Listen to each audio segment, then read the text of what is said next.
YouTube and see some of these discussions that are going on. Here we go.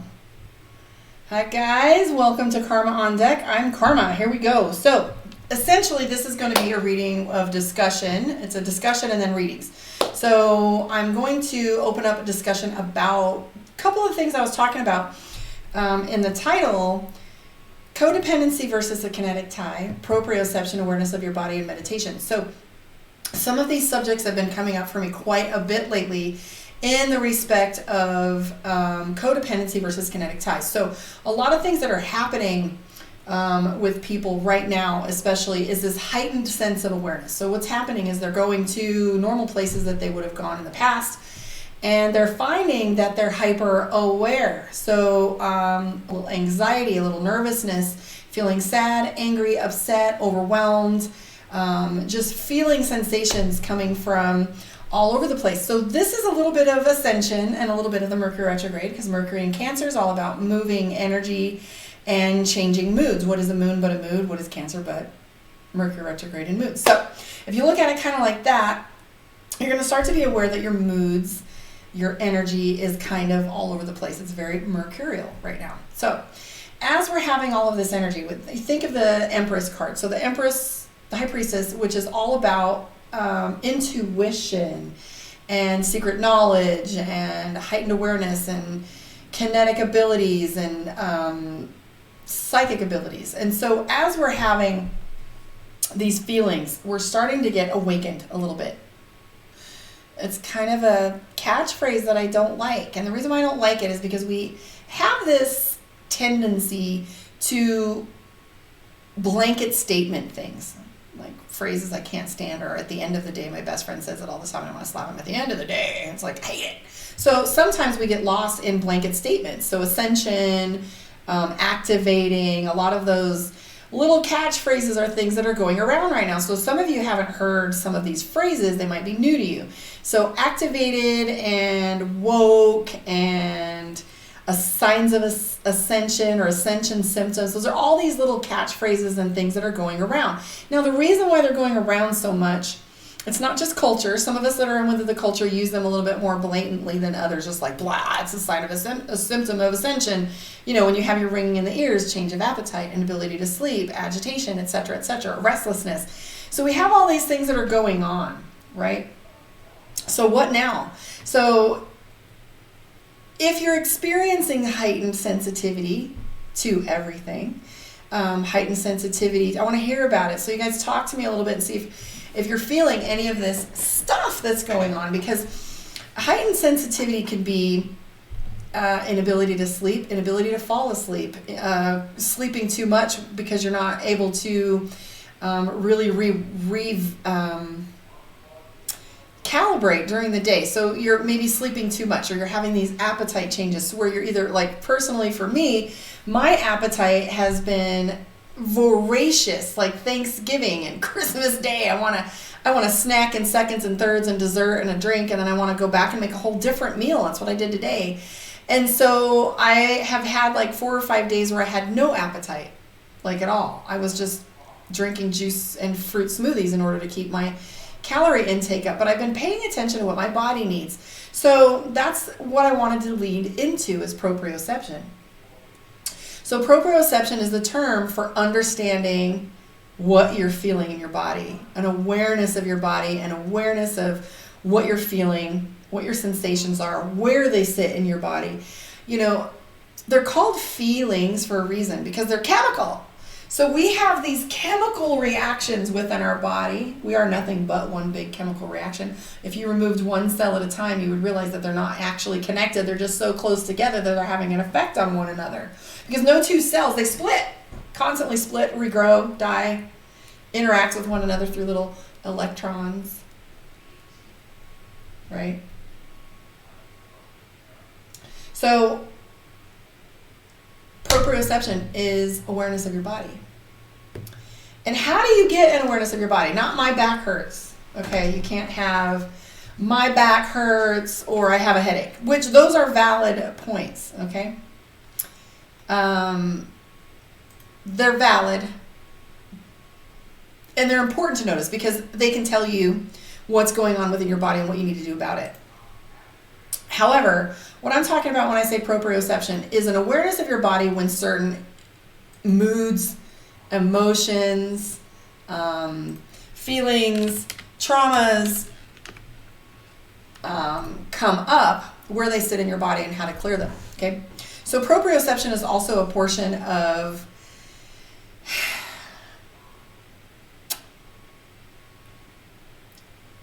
paying attention to where your body is at all times, in addition to where your pain is in your body, so that you have this opportunity to explore how you hold on to traumas and how to clear them. So with that proprioception, you have this awareness. So those of us that do energy work, for example, Reiki healers, myself, for example, when I do a Reiki healing, I feel what's going on with you. So I'm going over your body and I'm doing a Reiki healing and I'm feeling this heat in the belly and I'm getting these images in my head of a baby. And I'll ask, I have these cramping, right? And I'll say, oh, are you trying to get pregnant or did you have problems getting pregnant? Okay. And they'll go, oh yes. So I literally feel what's going on with the body.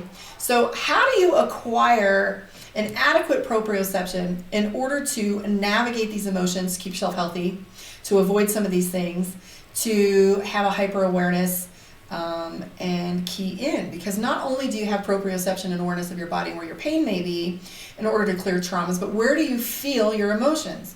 So in order to do that, you have to have an understanding of your chakras too, which is, different chakras will tell you what different sensations in your body are about. So throat chakra is an easy one, okay? It almost feels, when your throat chakra is blocked, it's going to feel as if you've got, like I always say, it feels like a dry apricot pit in my throat that I'm trying to swallow. Like, that's not even going to happen. It's sharp, it's jagged, it's dry. I'm not going to make that move. So for me, when I'm talking to someone and I either have a hard time clearing something that I want to say, or that I feel like maybe they want to say or aren't saying, you can feel it in your throat.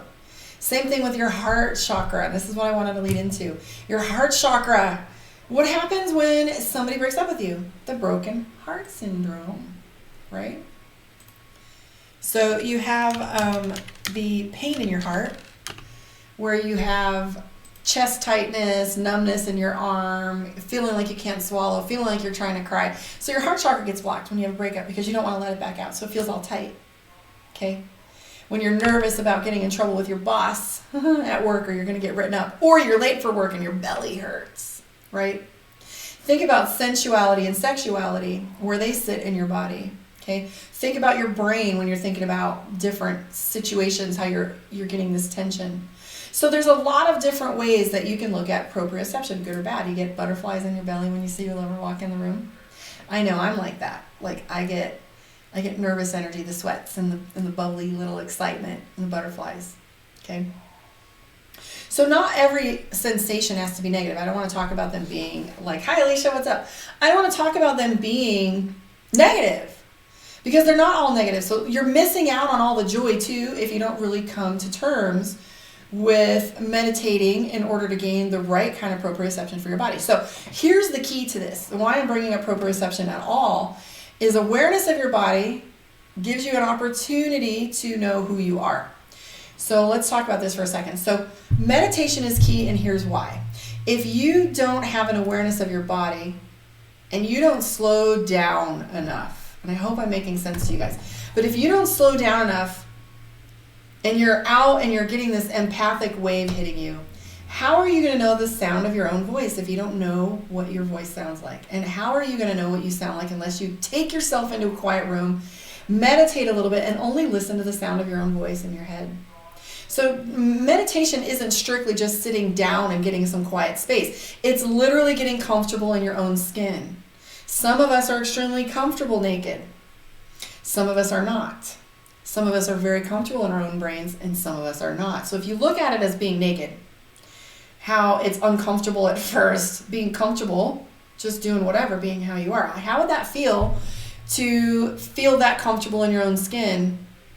Because you've learned to meditate, you know the sound of your own voice, you know what your needs are, you know what your wants are, you know what your voice sounds like. So when you hear some rant, because as a psychic, I wanted to say this too, like this overwhelming energy has been going on, and I've had to shut down, shut off, shut out a little bit for the last few weeks, because every time I open up and do these videos, wham, I get this overwhelming sensation of whatever's currently going on with the aspects that I'm channeling for the day. And so I'm having a really hard time clearing that energy. So here's what's true.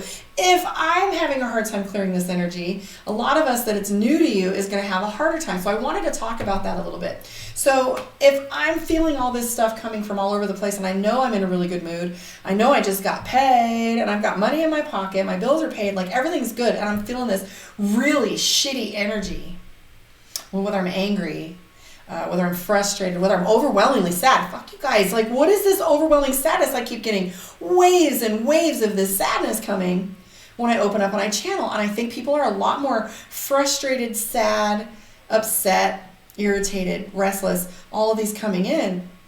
I open myself up and I'm having a great day, and bam, I'm hit with all of these. So what do? Right?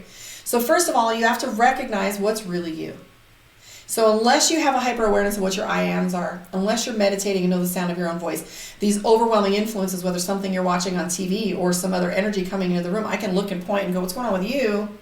Or I don't even have to say anything. I can just be like, well, that's not me. So meditation gives you an opportunity to quiet the other voices. It's not easy. It is worth it.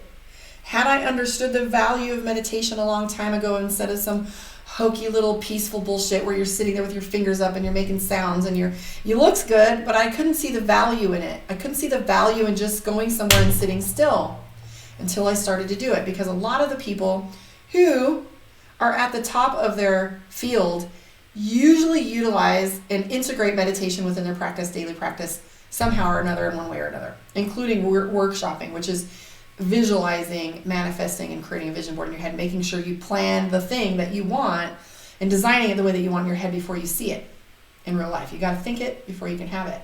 So meditation really had, I just like astrology, I wish I had started sooner, right? So meditation is truly all about, you're never going to show off your brain. So remember, I just did a coaching training, okay? Another coaching training. I'm done after this. So our brain thinks at 1,500 words a minute. We can't even generate that many words if we spoke as fast as we could. So if your brain is going 1,500 words a minute, what makes you think that sitting still and shutting off of the digital media like your radio, your TV, what makes you think that it's going to stop going 1,500 words a minute? It's because you get a little quiet. But what's true is you're still going at 1,500 words a minute. Now, are you going to laser beam that or let it go 600 conversations with how many different elements? You're going to bring it all together and focus. So first of all, it brings you focus. Secondly, sitting still does have value. So I'm not going to just poo-poo on that and say, no, it doesn't have any value. Sitting still is just the thing. But there is a ridiculous amount of value that comes with sitting still. No kid knocking on the door, no honey to take care of, no phone to ring, no, 15 minutes. It becomes the thing you look forward to, where you actually just don't get to engage with anyone. And sitting still. Sometimes when we get going so fast, like right now, this is video number 4 for me, because I did Pisces, Aries, and Taurus. So I find myself trying to talk fast, right, to try and catch up with how fast my thoughts are. But how often do we actually just slow down? Because I just had a conversation with my neighbor in between videos, talking really fast. How often do we sit still and actually breathe to the bottom of our diaphragm, into our solar plexus? How often do we oxygenate? Going to sleep isn't enough. You got to redesign your goal setting. You got to redesign how you think. Make sure that you actually are clearly thinking about the thing that you want to think on and focus on. So when you set intention for your meditation, first start out with sitting still and learning how your body sits, how you think, what's on your mind when you're quiet, what's the first thing. So this is another thing too. Are you using avoidance techniques in order not to think about the things that you think about when you meditate? So when you meditate, you're really listening to your own self. Are you afraid to sit with that? And if you are afraid to sit with that, how terrifying is it that you don't want to sit in your own brain? So what are you bringing to the world if you don't even want to sit you're in the same room with yourself? So if you don't like yourself, that means that there's a lot of things that you need to change. So sitting in that is another difficult thing. So what are we doing instead of meditating? So avoidance, working too hard, okay? So are we taking on extra shifts so we don't have to come home at night? Are we taking on extra shifts to pay the bills that we signed up for because we took on the extra truck payment and now we have a vehicle that's without our means? Like, what is, or the relationship that we don't want to come home to, the decisions we have to make that we've allowed them to be good or bad, whether we want to move forward and are able to say something, whether we're sitting in not liking the person we're around and don't want to say anything because of COVID, because our job, because our kids, because whatever. So when we go sit in a meditation, we have to be uncomfortable in our body. I'm 50 pounds overweight and I have a bad knee. Now I lost the 50, but I still have a bad knee. So when I sit in meditation, I'm uncomfortable. I'm not used to sitting that long. I'm not used to sitting in this position. My knee hurts, my back hurts, whatever. So there's a lot of avoidance techniques that we have. Don't have enough time. Don't see the value in it. I don't feel well in my body. It hurts to sit there. I don't want to listen to what I have to say to myself. So there is a lot that goes into talking us out of meditation, but I can tell you some of the rewards that you will get from this. First of all, understanding the sound of your own voice. So my favorite thing about meditation is knowing what I want. So if I have a hard time, and this is just me, and a lot of people need evidence and data. However, we don't have time for that shit anymore. We really have to start getting answers sooner. So the trick is, you aren't going to need a book if you can learn to listen to this, because the answers are all in there. Think about all the homework you did, all of the videos you watched, all the songs you listened to. You have all of these pieces of information in here. Don't think for a minute that you forgot them. You just haven't been accessing them as often or as well. It's still there. So when you learn to trust yourself, so listening to the sound of your own voice is one. I don't know, somebody take notes. So listen to the sound of your own voice, hearing what you need and want. And what was the second one I just said? Like, understanding what you want and what's good for you. Because when you know the sound of your own voice and you sit still for just a minute, before you've even said the sentence, how the length of time it would take you to say the sentence out loud. So for example, one of my clients, Stacy, was talking to me earlier about buying a house. So let's say, should I buy this house, or is this house a good thing for me, or should I be moving? How long did that take? 3 seconds, 4 seconds? So when you sit in meditation and you bring up the item that you want to talk about, the thing that you want to discuss or learn about or see how you feel. Should I be buying this house? Should I be moving now? Boom! I want you to pay attention to where these emotions about the subject you're thinking about comes up in your body. So boom, should I be moving? I get this belly turning. All of a sudden my belly's churning, my chest gets tight, and my throat hurts. Does that mean that it's not true? That I'm not going to get it? That it's going to fail? Anxiety and tightness and failure, put my heart out there. My throat, I don't want to speak to the fact that I'm not going to get this house. Maybe I'm not going to get this house. Is that just your fear? Clear it. Is that just doubt? Is that just COVID? Like everything's nuts. Should I be buying a house right now? Should I be moving? Should I stay put? You got to learn where your emotions sit with things. How often do you get nervous? Do you get nervous over everything? Do you pick everything apart? Or is it just a moment of self-awareness going, I am worthy, I deserve it. It's just a moment, and then sit with it again. And then just be like, but I'm still getting that feeling in my belly that something's not right. So maybe you have a moment to investigate. Are there some things you need to take care of? Is your credit good? Is the house more than your means or less than your means? Are you upgrading or downsizing? So you got to look, do you see the value in understanding your proprioception at that moment? So it's a journey, okay? So as you're going through all of these things, it's not necessarily going to be that easy all the time. And trust me, it takes work, it takes effort. So I would encourage you to begin taking a few minutes every day for a week and just spending some time sitting quietly in meditation, and give yourself the gift of peace, gift of quiet, gift of listening to yourself for just a few minutes. Take yourself out of the game. Because it's not a bad thing to take yourself out of the game sometimes. Your boss is pissing you off, your husband's pissing you off, your kids are pissing you off, money, finances, social media, whatever's making you mad. Take yourself out of the equation for a few minutes. Recalibrate. It's not just good enough to go get in the bathtub and stay on social media, taking pictures of your feet in the tub with the candles there. Disconnect, guys. Turn it off. Get out of it. You got to talk about really recalibrating, really disconnecting. If you can meditate for an hour and go hike somewhere, do that. We don't all have that luxury. First of all, I don't have that desire. I don't like to go out in the heat. I'm a little bit bougie. But I do like to sit on my patio. I do like to have a bath. I do like to do those things, but I will set it up so that I have my meditation music. I have my phone completely shut off or on airplane mode, out of the room. Like all of this stuff, you know, there are some meditations that I do that are a treat. There are some that I do in order just to take a minute, because deep breathing and sitting still has a huge amount of value. I was a paramedic for 20 years. Trust me.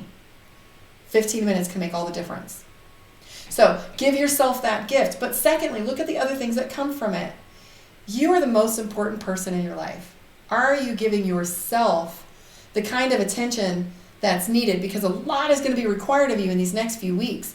And what I mean by that is we've got a lot of changes and shifts coming up. Right now, everything is all about illusions. Please go listen to Spiritual Bodybuilder and listen to some Nahum Visakis, Spiritual Bodybuilder, because he talks about all of these energies that are coming up. So the next little bit is all going to be about illusion. What we want from people, how we want them to show up in our life, the dream building we do with our business partners, our lovers, our partners, our children. Like, I hope this thing for them. And it's all about illusion. So as these illusions are falling away, we're starting to feel a little more confused than we ever have in our life. Trust me, go home. Go home. Go inward. The answers are there. How you should engage in what and in what way, I promise you the answers are there, among other things. So meditate. This is just the beginning of meditation. If you trust me at all, if you know me at all, please do this thing, because there's so much more you're going to be doing. Because when you go from meditating to get quiet, peaceful place, to hearing the sound of your own voice, to getting some proprioception, going, ooh, I don't like that feeling. Maybe I need to pay attention to it. Nope, I do that all the time when I spend money. So I get a little restless belly. I spend money. Is the math good? Yep, the math is good. Align it back up. You're good. Your decision is great. And then hearing a quicker answer, because you're used to the sound of your own voice. You can stop for 2 seconds, take 3 deep breaths and go, should I be doing this? You should be hearing hell yes, and I don't know, or no. That fast. So once you get to meditating, you can bring yourself back to that state through practice, and you can get yourself back there immediately. So practice. So when it's an athlete plays a game and gets really good at different techniques. A painter gets really good at painting. A singer can hit those high notes. An artist can show you through skill set what they do. So when you do meditation and it's a skill set, you have this opportunity to get better at it. So, try to think of another state that you can do through practice that could be a good analogy. But once you get proficient at it, you can bring yourself into a meditative state much quicker. You know what things are distracting to you. You know what things you're looking for. You know what kind of breathing technique, like what it's going to take for you to get there. So I would recommend that you do it more and often. You can get yourself back into a meditative state and really quickly get some of the answers that you need. So hopefully that was helpful to you. So the second thing that I wanted to talk about was kinetic ties. So in this first week, so I'm your little barometer, guys. If I've gone deep and quiet for the last 3 weeks, you can expect yourselves to want to be pulling back, because this is what the energy is for me. I'm super hypersensitive and I start to feel things a little bit more. So for the last 2 or 3 weeks, I've been diving deep, feeling really kind of bruised, like a fruit that's been rolling around in the back of the truck that came out of the grocery bag. I'm like emotionally bruised. You know, shadow work is coming up, emotional traumas, breakups, and renegotiating, and losing friendships, codependency. I wanted to talk about on Kinetic Ties, because as I talked about proprioception, I started to review Kinetic Ties, which is that hyper-awareness of another person's energy. So a lot of us who've had breakups, a lot of us who have lovers that don't live near us, a lot of us who have soulmates that aren't in our life, or twin flames that are affecting us, we feel that kinetic tie, like we're hyper-aware when they're about to text or when they're upset with something. We know they're going to call, we know they're going to go through something, right? So as we have these kinetic ties, I've been experiencing a lot of phone calls, information, questions, readings, and whatever that have to do with makeups and breakups. Hello, Mercury retrograde. That's the hallbearer of Mercury retrograde, is everybody restructuring their relationship, whatever that looks like, good or bad. And it doesn't always have to be a mess. It might just be sometimes, this is perfect timing. I love you. See you later. I took a trip and I'm not coming home and everybody's fine. You don't really know what's going on with that. But we have these kinetic ties. So I wanted to talk about codependency versus kinetic ties. At what point do we have codependency? So I had to examine some of my relationships recently. Like, what is my habit with an individual or a person? And what is my kinetic tie? So as you go through all this self-discovery, awareness, and digging, you'll start to discover some of these things. So I've done $30,000, $40,000 worth of coaching classes that I've attended and coaching training. So I'm equipped to do more with this knowledge than just talk about it. But it doesn't make it any easier. An addiction is an addiction. A dependency of any kind is still a dependency. So I had, notice my I am, a tendency to be codependent with my relationships. I was deeply entrenched and empath and narcissist, right? So how my other person is behaving is a direct result on what I've contributed to the relationship, or what can I do? So there's a lot of the what can I do. So is the kinetic tie a codependency? And what's the difference, right? So codependency, so kinetic tie is all about that whole feeling the other individual. And I think we're getting to be doing a little bit more of that coming up here. So let's just whisper a little bit about this. So as above, so below. We got 5G going up. So I've been talking to people in my head for a lot longer than y'all had 5G. But there's a lot more people learning how, or awakening to, or discovering that they can do that as well. So all of these conversations are starting to happen in 5D. So of course they've got to come up with 5G in order to have something that's going to match that. Because once we float all the way out, there's going to be no control on us, right? So if we have all these kinetic ties and more people are starting to communicate or feel or sense or know or understand their partners, their children, their coworkers in a different light. My coworker works for an agency in Las Vegas where firefighters come in and do training. And she's like, I feel like I'm going to throw up. I'm nervous. I had a great morning. I slept well. What is this? And I'm like, girl, wash your hands with salt. Go outside, walk. Play some music that transmutes the energy. You got to learn to be like a screen door. Whew, if this isn't you, let it go, right? So, kinetic ties. Like, can you choose kinetic ties? Some of us have ties with our children or our spouse or lover, soulmates, twin flames, sensates. I have them all. So what happens is we have these kinetic ties with people. So codependency is the flip coin of it. So I can feel you. I know you're out there. I can feel what you're feeling. So the same partner of mine, she was tapping into someone that I'm very close with. And so with two people, so she's asking me about this person, she can feel me feeling him, and then she's feeling him. So you have these sensations that are coming up that are like intensified. So what do you do with this energy? And what's the difference between a kinetic tie and codependency? Okay, hi Sam. So you have a kinetic tie is feeling it. It's okay. We're all going to do it. My kid falling down, I'm stressing out, I'm going to cry. My daughter-in-law left for a little while, and her little baby's not used to her being gone, and he cried with the biggest pout and nothing I could do with the big lip sticking out. When she came in the house, she started to bubble over with this sadness and this desperation, and she held him because she's channeling a baby's energy. What energy is more wide open than a little baby, right? So you have these kinetic ties, but what do you do with them? This will determine whether you have codependent traits or whether it's just kinetic ties. So when you have these emotions that come up, what do you do with them? So do you get depressed? Do you try to take action? Is the relationship going to fall apart when you guys aren't together? So what happens to the relationship when there's a problem? Does it begin to combust and fall apart because you're not getting along? So what happens when you're not getting along? So let's say you and a partner are codependent with one another and you have a split. There's crying, throwing things, name calling, right? So how are you feeling? Hi, Carrie. So she's saying action usually. So how are you feeling with, your partner? So is it a codependency? Are you feeling depressed? Are you feeling nauseous? Are you feeling desperation when you start to have a problem with this person and you have this codependent behavior? Where you start to feel physically sick, where you start to feel as if you needed to do something for someone because they aren't behaving how you'd like them to. Or let's say, you're trying to manipulate the relationship. So codependency is they're not happy, therefore I need to do something, or it must be something that I've done.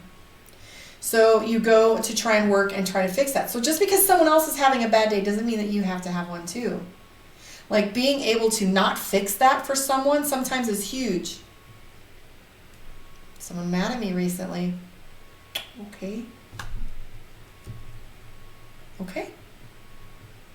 When you're ready to talk about it, and we can discuss the outcome, what we're doing next.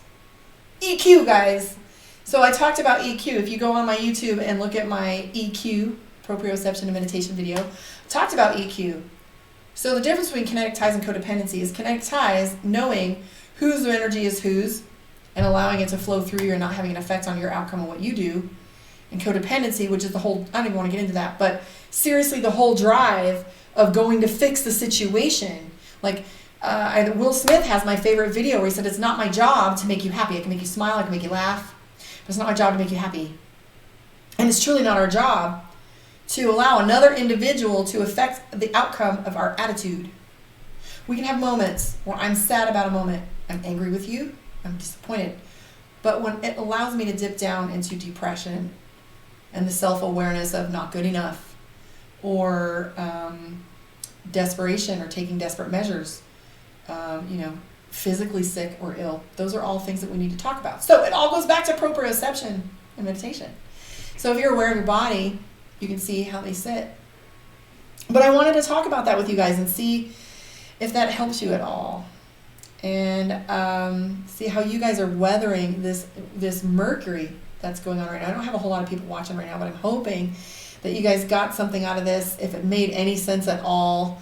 I know I can do my rants and kind of go sideways, but it's 11 o'clock here. Book your one-on-one with me if you want some energy work done. Let me know. Book a channeling session. We'll do some Reiki, some past life clearing, find out what's going on with that. Book your tarot reading and session with me, karmaondeck.com. I'm going to be bringing astrology to the table soon, guys. I got Miss Moxie with me, and it's going to be amazing. We're going to be doing some classes because I have a hard time studying astrology. And as soon as I figure it out and can show you guys a mechanism to learn it,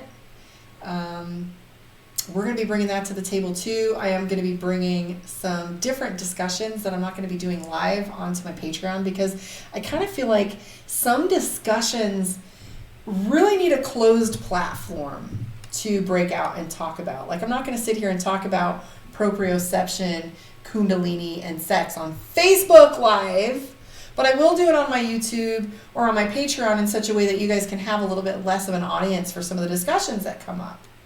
So that's going to be the next step, as well as the astrology lessons with Moxie and coffee. I'm sorry, we're going to be doing tarot with Karma. So a lot of that is very fun. So Melissa, I would recommend you go to Spiritual Bodybuilder and see Naam Vasakis and Maru Matu of Sun Soul Astrology. Those are the two best astrologers I know. And then there's another one that I just discovered. But those guys speak a lot like I do. Naam and Maru, I trust implicitly. She said so if you want to learn astrology, the only thing I regret about astrology is I didn't learn it sooner. It is everything that I do with raw channeling. So I think it would be great for me to have a tool where I can prove it. I am a Pisces rising. So I have this ability, incredible ability, to channel the energy instead of having to do them. I call it those of you that are astrologers do the math. So I don't really need to do the math. I just channel it. But I'd like to prove it. I like to point and go, well, hey, Mercury's in Cancer. Cancer's a moon sign. Moon, all over the place. I'd like to be able to point to it as well as pure channel it. It's like an extra signpost. Every stool needs 3 legs to at least stand up, guys. So astrology, channeling, tarot. Those tools are what I want to work on. But astrology is hard for me because it's math. I'm not a mathematician. I'm a psychic. So, yeah. So, thank you guys for hanging out with me. Hopefully this makes sense. I've been on here for a while. I'm starting to get a little loopy. Thank you so much for hanging out with me. Love and light. Remember, the answer to every question, every one of them, has come from love. If you can find the love in the path, like if you're mad at somebody, love yourself enough to get out of it. Love them enough to shut up. Love them enough to say the thing, even if it's going to hurt, and you come from love. That's the answer, guys. It's a rough time if you hold the line. I'm holding the line. My job is not so much to teach or instruct as far as what to do with the concepts that are going on out there. My job, and everybody has a different role, is to teach you what to do with when you start to come here, awaken, seek, learn what to do next. And my other job is to transmute this energy. So if I've gone quiet and ghost on you guys, I'm diving deep, bringing in all this energy, filtering it out, and giving it back to the world, right, in a purer form. Because energy doesn't really change. It's still present. But the tone of it can. So I'm here to do that. But anyways, guys, thank you so much for hanging out with me. Check out your videos today that I've got up, which are, Pisces, Aries, and Taurus. I posted today. So for those of you that are looking for those signs, or if you have a partner within them, there you have it. Thank you so much for hanging out with me. Catch you on the flip side tomorrow. We're going to be doing Gemini, Cancer, Leo. So I'll talk to you in the morning. Love and light. Catch you on the flip side.